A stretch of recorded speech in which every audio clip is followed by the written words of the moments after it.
Salve a tutti cari lettori, benvenuti o bentornati qui sul canale. Oggi è il 14 febbraio e proprio a fagiolo capita ovviamente la festa di San Valentino. Quindi l'anno scorso, se vi ricordate, vi avevo proposto un primo book tag a tema San Valentino. Quest'anno, dopo aver fatto un sondaggio su Instagram, ha vinto nuovamente un book tag e oggi dunque siamo qui per il It's San Valentine Time, ovvero è arrivato San Valentino.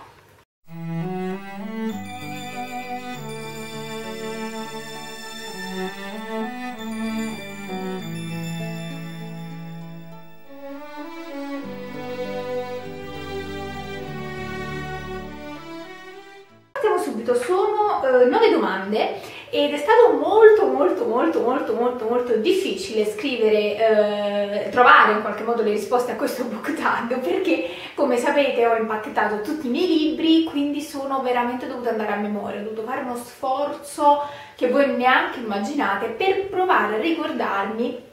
i personaggi maschili dei libri che ho, e mi sono resa conto che effettivamente io leggo poca narrativa rosa, poche storie d'amore. Nell'ultimo periodo mi sono concentrata molto su saggi, libri impegnati con temi profondi, e quindi poi quando arriva San Valentino io non so cosa scrivere perché non ho il materiale da un certo punto di vista per dire tanto, ma in realtà qualcosina ho trovato. Sono fortunatamente riuscita a trovare le risposte a queste 9 domande, forse non del tutto calzanti, però insomma questo book tag mi ha fatto rendere conto che piano piano dovrei comunque anche leggere un po' di più di narrativa rosa, perché c'è bisogno. Ecco, partiamo subito. Ovviamente troverete le copertine sempre di qua come sempre.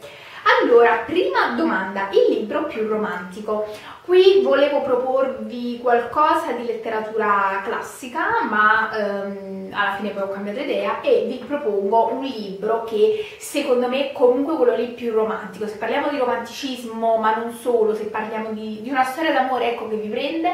nella mia mente subito arriva questo libro, ovvero Ritratto di donna in Cremisi o Cremisi, ragazzi, io sbaglio sempre l'accento, ma comunque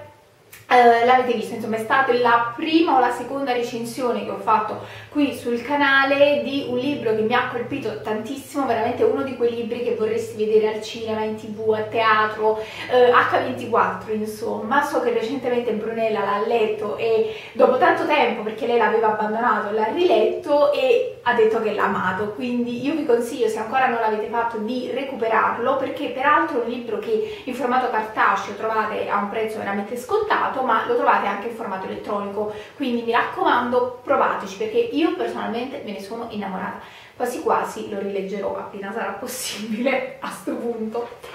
Poi numero 2, la dichiarazione d'amore più bella.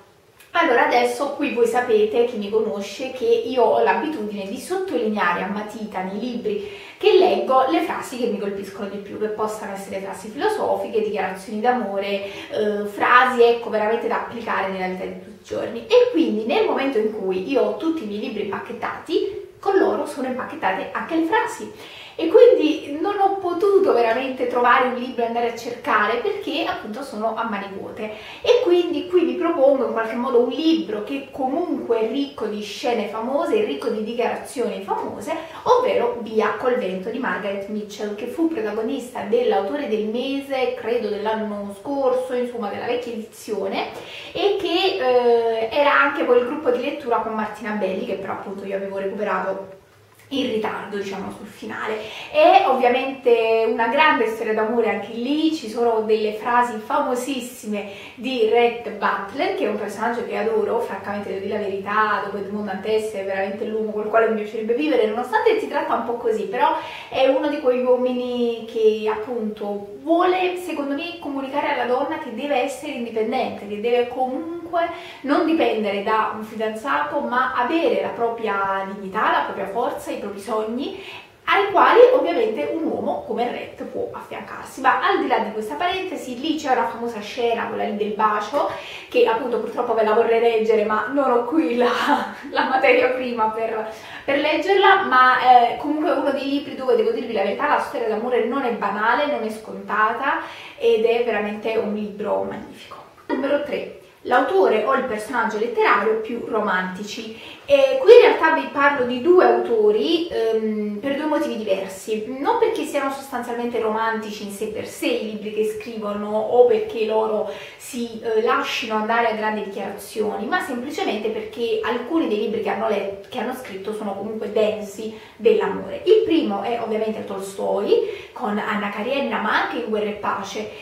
trovate, forse Anna Karenina è chiaramente improntato sull'aspetto amoroso, mentre in Guerra e Pace è un aspetto secondario, ma potete trovare le varie forme di amore, quindi quello tra padre e figlio, tra figlia e padre, tra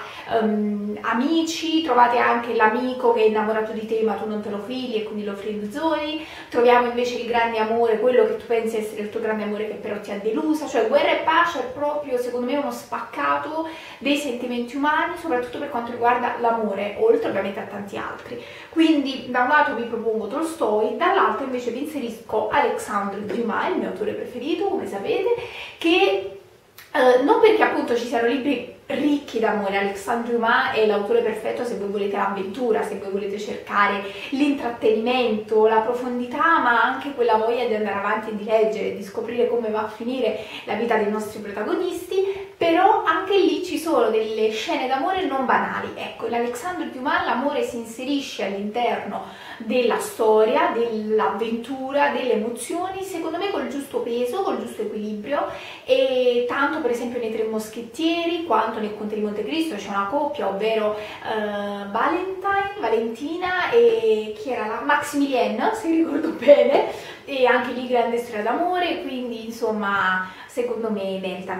Sono due autori che vi faranno vedere l'amore da vari punti diversi, pur non essendo l'amore il tema centrale dei loro libri. Poi 4. La cover più romantica tra i libri che abbiamo. Anche qui capirete, la memoria mi andava sempre solo sul ritratto di donna in cremisi, perché poi ce l'ho stampata qui quella copertina, ma mi sono ricordata appunto di un libro che ho letto recentemente, ovvero Il profumo di Parigi di Giulia Dalmassa, spero di averlo pronunciato bene. Insomma, vedete la copertina, ve ne ho parlato nell'ultimo Europap, quindi non mi dilungo. È una storia d'amore perfetta però secondo me per San Valentino, perché non è sebbene a me non sia molto piaciuto il libro, però la copertina la vedo molto romantica, appunto Parigi, la città dell'amore, eccetera eccetera eccetera, e secondo me però è perfetta, insomma a qualcuno di voi sicuramente potrà piacere. Io dell'autrice ho letto un altro testo e ho preso adesso in prestito sul Kindle gli altri due testi che avevo abbandonato, voglio dare loro una seconda chance a distanza di tempo, e quindi insomma questa copertina però comunque nonostante tutto mi ricorda molto il romanticismo tipico di Parigi, che appunto è ritenuta la città degli innamorati. Numero 5. La coppia che vorresti veder finire insieme. Qui parliamo di un libro, opera teatrale, opera lirica, ovvero La Tosca di Victorien Sardou. Io ho letto ovviamente il dramma teatrale e in questa edizione Einaudi, che presenta però anche il libretto dell'opera lirica di Puccini, quindi voi potete fare i confronti. Ve ne ho parlato anche qui in qualche Europap, ma ve lo lascio nelle schede perché non mi ricordo quale sia. E questa è la coppia veramente che io vorrei veder finire insieme, ma purtroppo insieme non finiscono, come sempre nell'opera lirica, e è una storia che mi appassiona così tanto al punto che sarei veramente curiosa di immaginare, forse un giorno magari scriverò il mio continuo, non lo so, vedremo. Sarebbe una cosa molto particolare, un po' come anche le altre coppie dell'opera lirica, che purtroppo ovviamente la storia finisce sempre male, però questa mi interessa particolarmente perché sia Tosca e sia Mario Cavaradossi sono due personaggi molto forti, con degli ideali, con dei valori. In fin dei conti Mario muore per la gelosia di Tosca, quindi la sua gelosia lo porta poi sostanzialmente alla morte, lo conduce alla morte. C'è il triangolo con Scarpia, quindi secondo me è veramente il libro perfetto, ed è quella coppia che mi dispiace non aver visto insieme, e a volte immagino come sarebbero potute andare le cose. Poi numero 6, una coppia che tutti amano ma che tu odi. Qui avrei potuto citarvi, diciamo tra virgolette, Orgoglio e Pregiudizio, ma in realtà siccome l'ho riletto recentemente ho rivalutato questo libro e quindi non sarebbe stato onesto, ma c'è un libro che veramente non voglio mai più vedere nella mia vita, ovvero Jane Eyre, quindi non mi dite niente, ma non mi piace proprio, la storia non mi ha preso, chi mi conosce sa che non amo queste cose troppo, vede la protagonista che si butta giù, che si reputa brutta, che sembra che non ha nessuna cosa bella in realtà, dai, un po' di spirito, no? E a me piacciono questi personaggi più così, che comunque pur nella difficoltà sono però propositivi. Lei in certi punti l'ho vista proprio, mamma mia, una morta che cammina, quindi non ditemi niente, ma la storia d'amore non mi è piaciuta, così come non mi è piaciuto il libro, quindi ciao ciao. Numero 7, la coppia che più ti emoziona. Allora, qui vi parlo della coppia del Cavaliere d'Inverno, ovvero Tatiana e Alexander, libro che è stato protagonista dell'autore del mese di dicembre 2019, un libro che è un mattonazzo, vi lascio la recensione, insomma, non voglio, in questo book tag non voglio parlare molto delle trame. È una coppia che mi emoziona, nonostante in certi punti lei sia proprio odiosa. Lui sì, dai, lui si può fare, sì, però lei insomma è un po' lunatica, diciamo, vive varie fasi, però comunque è la coppia che secondo me vi emoziona, cioè, alla fine del libro non potete non essere insomma legate alla loro storia, non potete resistere alla tentazione di comprare il secondo volume, che io ancora non ho comprato, perché sul secondo volume ho sentito pareri molto discordanti. Oddio, c'è un uccellino, quanto è bello! Amore, oh, guardalo, cioè si è messo bellino, ti adoro. Basta, torniamo a fare le persone serie. E dicevo praticamente che mentre sul primo libro ho sentito solo pareri positivi, sul secondo ho sentito invece molti più pareri negativi, quindi sono un po' scettica nel comprare. Magari se riuscissi a trovare non lo so, un'edizione tascabile con tutti e tre, potrei valutarla come idea, oppure devo provare in Kindle, quindi dovrei vedere se lo trovo scontato o in prestito in Kindle e poi se mi piace allora a quel punto compro anche il cartaceo. Domanda, diciamo, abbinamento, ecco, la coppia con la miglior tensione sessuale. Qui vi avevo nuovamente riproposto il ritratto di donna in cremisi, ma in realtà mi sono poi ricordata, andando a vedere sul mio quaderno, che ho letto L'amante di Lady Chatterley, e quindi quale libro, insomma, il libro erotico per eccellenza, anche se devo dire la verità non l'ho trovato male, nel senso che a volte ci sono questi libri che hanno una fama che li precede e che può anche a volte condizionarne il giudizio. In realtà nel mio caso ho trovato il libro giusto, fatto bene, anzi forse da un certo punto di vista mi sarei aspettata anche di più se lo paragoniamo alle scene amorose sessuali che troviamo nel Cavaliere d'Inverno, mi sarei aspettata molto di più, però considero anche che stavamo tra l'8 e il 900, quindi è chiaro che il gusto è anche cambiato, e quello è stato il primo romanzo, intendo L'amante di Lady Chatterley, ad aver comunque rotto gli schemi, quindi l'ho trovato giusto, gradevole, anche con delle digressioni a carattere più filosofico, quindi secondo me insomma è un libro comunque avvincente da questo punto di vista. Ultima domanda, il fidanzato letterario. E vabbè, qui vi dico il solito nome che ormai già sapete, ovvero Edmond Dantes, però voglio spiegarvi il perché forse in tutti questi anni vi ho sempre detto che amo il libro, che amo la storia, ma non vi ho mai spiegato perché amo così tanto il personaggio di Edmond Dantes e perché mi piacerebbe stare al suo fianco, quindi sostituire Haidee, che è la ragazza araba che lui ha salvato, con la quale c'è una tipo storia d'amore, anche lì sì e no. Perché mi piacerebbe stare al suo fianco? Perché è un uomo che ha completamente rivoluzionato la sua vita. Ci sono delle scene ovviamente nel libro che noi non vediamo ma che sappiamo essere accadute, ovvero gli anni in cui lui, fuggito dalla prigione, poi ritorna a Parigi, e sono gli anni in cui lui impara, ovviamente diventa ricco, impara le lingue, impara la filosofia, la matematica, il diritto, cioè di tutto e di più. Ovviamente nel caso poi della relazione con l'altro sesso, un uomo che ha un cervello funzionante, particolarmente funzionante, ecco, tipo Alberto Angela, mettiamola così, un po' quello è il prototipo, mi fa ancora più piacere, e quindi mi farebbe veramente piacere stare accanto a un personaggio come Edmond Dantes, non tanto per la vendetta, ma come vi ho sempre detto, per me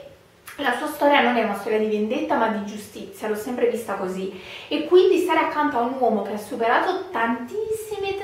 difficoltà, che però nonostante tutto riesce ancora a distinguere il bene dal male, non si lascia prendere dall'odio, ma distingue bene chi l'ha aiutato da chi invece gli ha fatto del male, e quindi ricompensa chi deve essere ricompensato e punisce chi deve essere punito. Secondo me insomma è veramente perfetto, un uomo che pur avendo vissuto appunto un amore molto sofferto, alla fine però aiuta la giovane coppia di cui vi dicevo, Valentin e Maximilien, a stare insieme, quindi fa di tutto per aiutare questa coppia a stare insieme, e quindi alla fine crede ancora nell'amore, per cui è un personaggio secondo me molto affascinante, oltre ovviamente al trasformismo a cui dà vita all'interno del romanzo, quindi sì, decisamente il mio fidanzato letterario dovrebbe essere Edmond Dantes. Io vi ringrazio per essere stati con me, il book tag era molto breve, vi ricordo ovviamente il book tag dell'anno scorso, se ancora